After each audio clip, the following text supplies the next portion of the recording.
Right, so good morning. It's been a little while since I've done one of these, and I apologise because I've got a bit of a croak for some reason. But today I wanted to introduce you to a lady who I've known for about a year now, actually, Kanan Tekchandani. Welcome, Kanan. Thank you. So I'm really looking forward to this because you've got so many different hats to what you do. But when you first started out, I noticed that you did a Bachelor of Science degree, which probably, well, has it got anything to do with what you do now? No, not at all. I think this is like my second career or second phase of life. Yeah. So that was very different. So just to let everybody know, Kanan, her website, her company's called Aspie Coach. And actually she does an awful lot of different things. So, and they kind of all come together in some way. So Kanan, just can you kind of start the journey really? You're focusing on families and people who've got neurodiverse, or you're a neurodiverse coach. So what exactly does that mean? So neurodiverse means that people whose brains, we all have different brain types. Most people have a neurotypical brain. It means like the average brain. But there are people on the sort of outside edges of that, and they have neurodivergent brains. So in kind of like layman's speech, that could be things like ADHD, autism, giftedness, twice exceptionality, dyslexia, dyspraxia. So loads of brains that are different from the average. So what I do is I like to work with people whose brains are different to most, because I think we're underserved and we're not really understood very well, particularly adults. So that's where I'm focusing on, whether it's adults that have gone through life not realizing why they were different, or couples where one is neurotypical and one is neurodivergent. So you have this neurodiverse couple, and also neurodiverse families where maybe they've all got different brain types, and how do you navigate that? So that's where my interest is, because my family is neurodiverse. Is that where your interest came from initially? Is that how you decided this was something you wanted to get into and help others because of your own family situation then? Yeah, totally. So the very first thing that drew me to going down this avenue is my son, my first son. So outside, everyone was saying he was lovely and he's very bright, but at home we'd see a different child, and I just couldn't tally what was going on, and I couldn't get any help because no one else believed me, because no one could see this other side of him.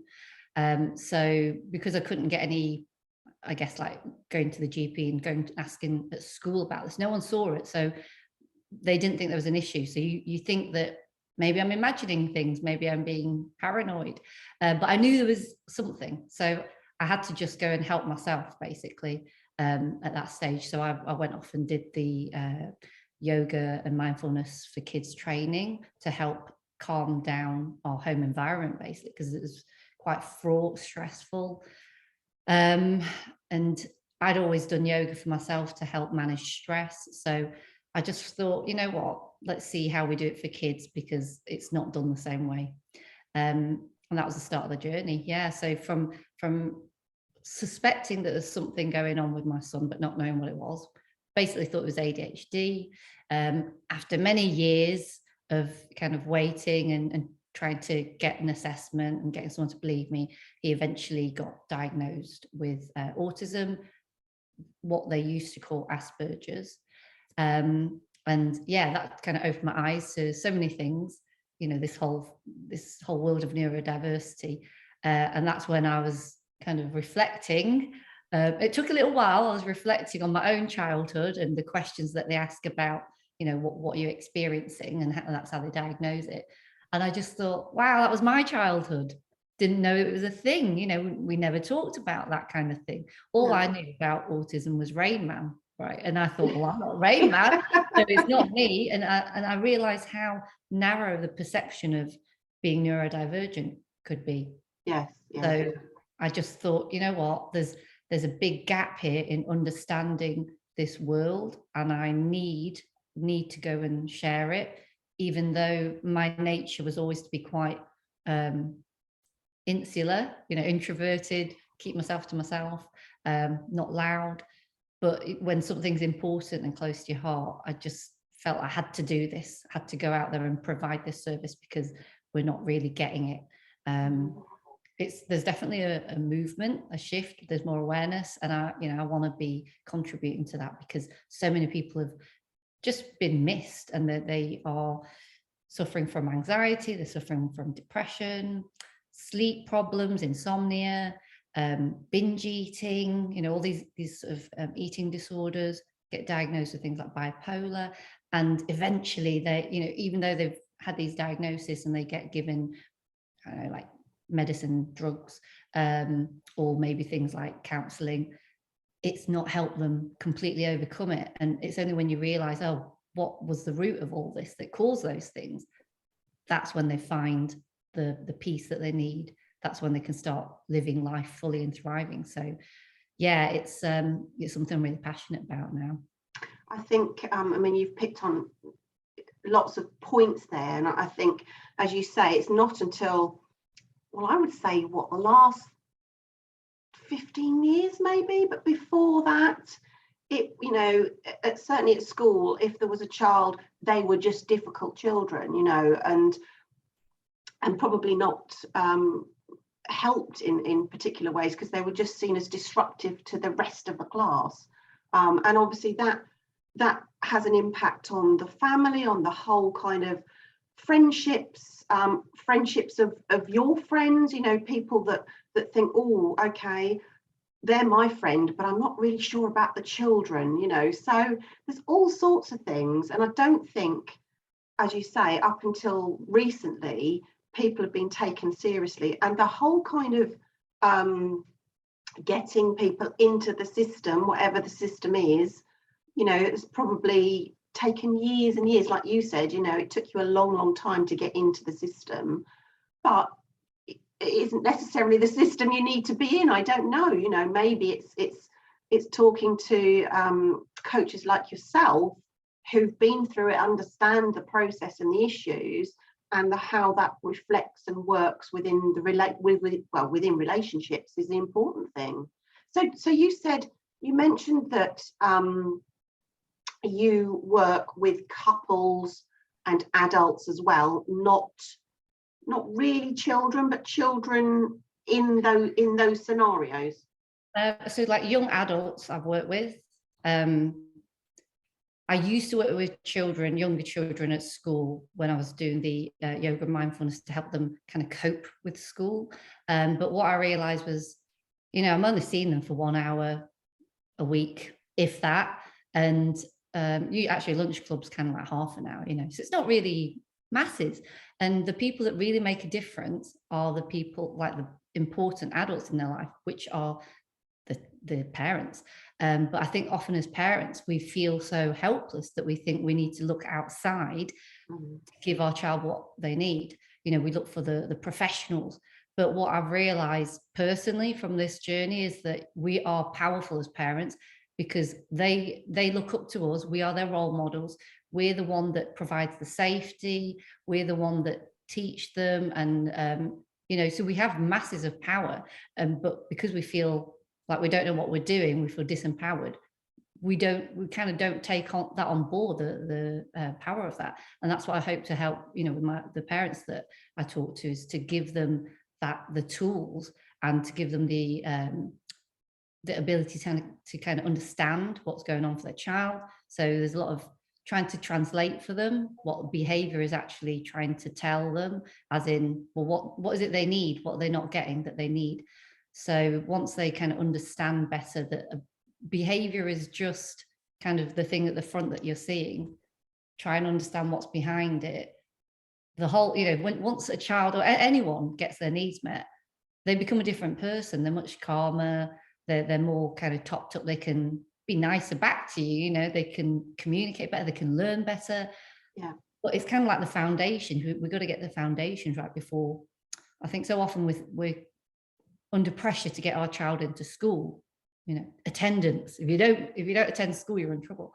But that's actually quite far off. You know, you need to get your foundations right first before you throw your child back into that system where they haven't got the ability to do their best. They don't even cope, you know, a lot of them nowadays. No.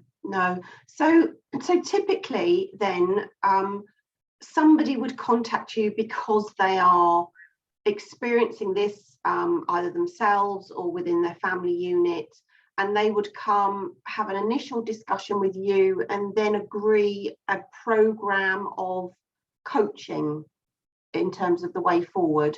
Is that how it works? Yeah, so you know, I always have an initial discovery session is what I call it, so that I can find out about them and they can find out about me, because you know, I might not be the right person for them, but until we just have a very informal conversation, that's the most useful part. It's just finding out, okay, what are your specific challenges? And do I feel like, okay, have I got the lived experience and come out and been successful in terms of overcoming them? Have I got the training and the strategies? Or is someone better off for you? You know, obviously I don't, my aim is not to be a medical professional. Mine is very much about how can I support you emotionally and practically, because I believe as adults, as parents, we've got a lot inside us already. We just don't know how to draw it out, you know, that strength, that resilience. And yeah, you know, I like to share tools that I've picked up over my decades of learnings. And so I've got a lot of tools that are specific for my type of people, which might not be the same as what neurotypical professionals would try and use. So I think it's important to offer that, because if someone doesn't connect and trust you, they're probably not going to get the most out of it. So that's the whole, you know, that's partly the point of the meeting, the discovery session, is they just get a feel like, does this person understand me? Do I actually think this person has overcome what I'm trying to overcome? Because then there's hope and there's confidence. Yeah. So your sessions, are they online? Are they face-to-face? I know you're based in Baldock in Hertfordshire. So does it matter where anybody is, or can you work with anyone anywhere? No, I've worked with people anywhere. So I've worked with people as far as America. So I like working with people around the world. It's not, I think before the pandemic, I would have said something else, because I really like working in person with people. I think there's a different, you know, intimacy and energy about it. But what I realized, you know what, it is just as good on Zoom. So it's just as powerful. So yeah. But yeah, I do, sometimes I work with people, you know, they do walking coaching. We meet in a coffee shop, whatever, you know, basically, if it's practical, it's fine. Yeah. So how can people get hold of you, Kanan? Is it, you obviously got a website? Yeah, so yeah, just via my website, which is www.aspiecoach.com, and they can book in a session. Don't even have to talk to me, just book in a session online, just a free discovery session, or yeah, they can sign up. And next year I'm hoping to do a lot more education and webinars, that kind of thing. So if they want to just sign up and listen for a while, because you know, not everyone is kind of ready. We just want to learn for a little while. So if they want to do that, that's also available. Yeah, that's brilliant. Thank you. I'm conscious that, you know, it's such a fascinating topic that we could talk for a long time, and I feel like we've just skimmed the surface of it. So it would be really lovely to, you know, come back and talk some specifics and give some examples and that type of thing another time. But for now, thank you so much for coming on today, and we'll upload this to YouTube and people can hopefully get in contact with you directly. Great. Thanks for having me, Louise. Thank you.